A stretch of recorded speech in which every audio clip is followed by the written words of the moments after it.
The way most people hold it, not as it really and truly is, but so most people, their psychological lives is very much about the past. Their spiritual lives is entirely about the future. What may happen, what I hope will happen, what I hope to achieve. This is quite a split, isn't it?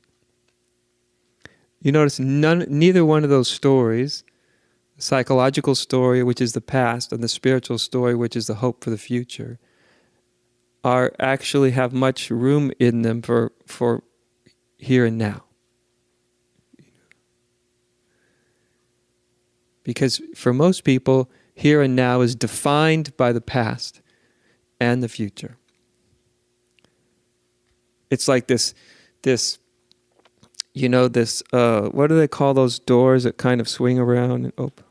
A revolving door, yeah, between the past and the future. That's, for most people, that's all the present is. It's just this revolving door where their mind is either the past or moving to the future, and the past or moving to the future, and the past moving into the future.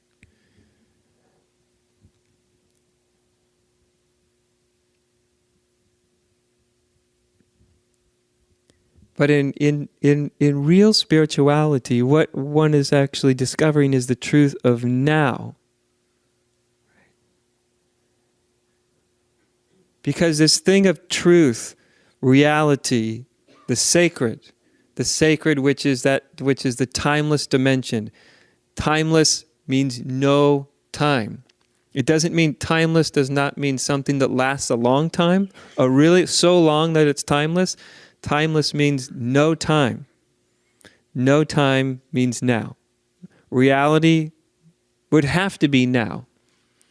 Truth would have to be something that's true now, would it not? Not something that may be true, or I hope becomes true at some other point in time.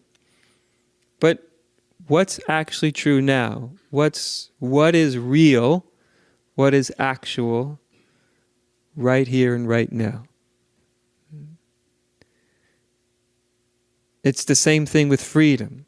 Freedom never happens in the future. Freedom only happens now. And since freedom is of the same nature of truth, reality, the sacred, it's available now. Freedom is now. The sacred is now. Or as Jesus used to say, the kingdom of heaven is spread upon the earth now. Right now. So when most people in spirituality, most all of you have heard, I imagine you all have heard of, now, being in the present moment, all that kind of stuff. But what does the mind do with that? Then it struggles to be in the present moment. As if you have to struggle to be in the present moment. I would like to meet anybody that is at this very moment not in the present moment. I would love to know where you are. Yeah. I would love to find anybody who has ever actually managed to escape now. You may be in the present moment dreaming about being somewhere else. You may be now and wishing you were somewhere else. You maybe be now and fantasizing about somewhere else. But you've never gotten away from now. You've never gotten away from this very instant. And this is the most important element with any deep spiritual inquiry, deep spiritual seeing, is what you're seeing into is what's right now. Something has to be sacrificed so you can see what's happening now. Something has to be let go of in order for your consciousness to completely open to what's happening now. And what has to be sacrificed to let go of is the past and the future. That's all that has to be sacrificed. So in this instant, if you sacrificed your past, just put it aside. And if you sacrificed your future, so that whatever you hope will happen, you've put it aside. Whatever you imagine may happen, the person you may be tomorrow, the great spiritual achievement you may achieve tomorrow, you just put all of it aside. So you put the past aside and you put the future aside.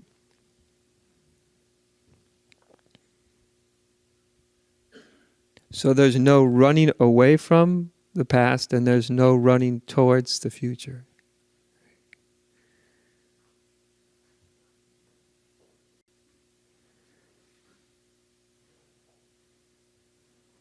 And that's the entryway into what's actually occurring right now. The sacred dimension. The sacred dimension is just reality. That's what the sacred dimension means. The sacred dimension doesn't mean some strange place, some other dimension other than here. As far as I'm concerned, almost everybody I meet is already in some other dimension. Right? We don't need to go into yet another dimension, you know? That's why human beings, why we have so much trouble getting along, because we meet and we're in totally different psychological dimensions, different psychological spaces, different little bubbles, colliding, and wondering, why isn't anybody in the same world I'm in? Internally. So everybody's in the same external world, but very few people are in the same internal world. Yeah?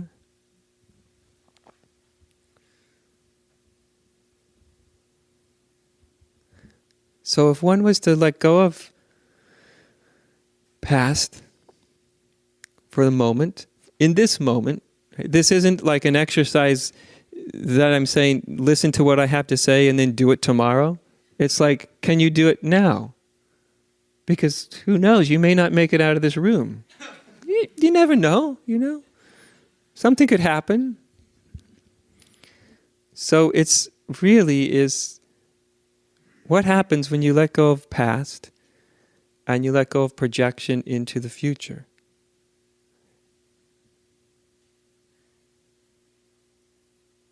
Because you see immediately, at the instant you let go of past and you let go of projection in the future, something becomes available.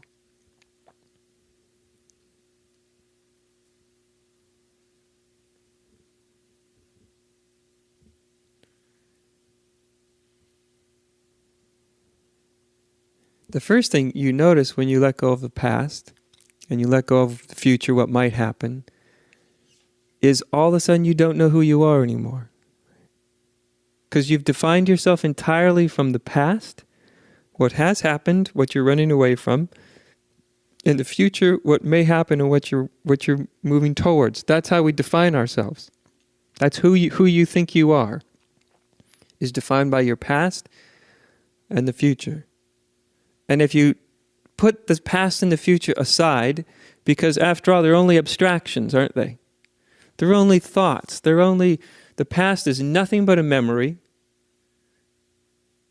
There's not one scrap of 2 seconds ago that you can drag back into this moment, right? All you can drag back into this moment is a memory. And the future is projection.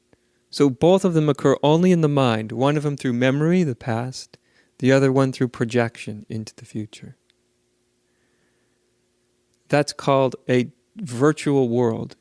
It's living in a world that doesn't actually exist. The past and future don't actually exist, you see.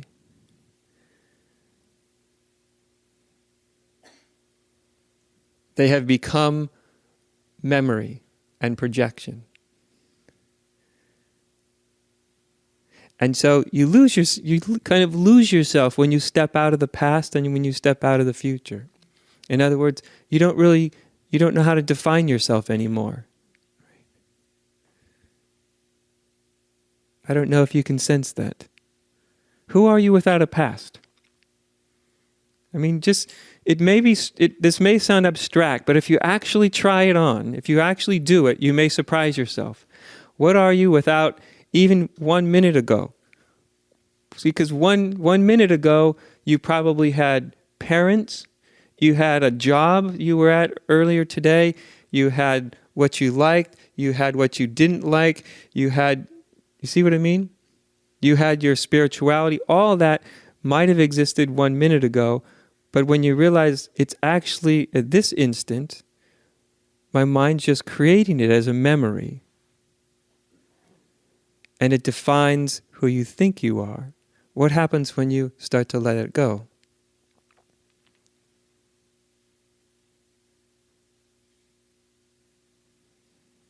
What is it to start to let go of what might happen? Then you start to experience an inward, very simple but very profound silence.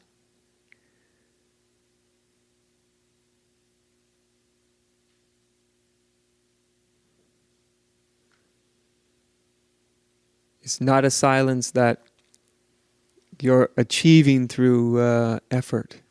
It's an effortless silence.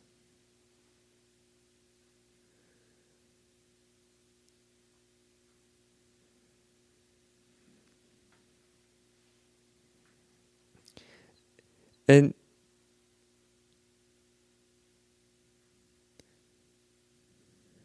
whatever's happened in the past, even if the past moment or yesterday or last week or 10 years ago, maybe you had some great spiritual revelation.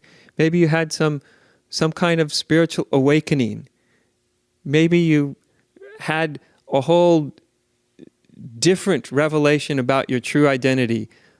But even that, can that be let go of as memory so that all of you can actually be here in a way that's not corrupted by the memory of the past and projection into the future?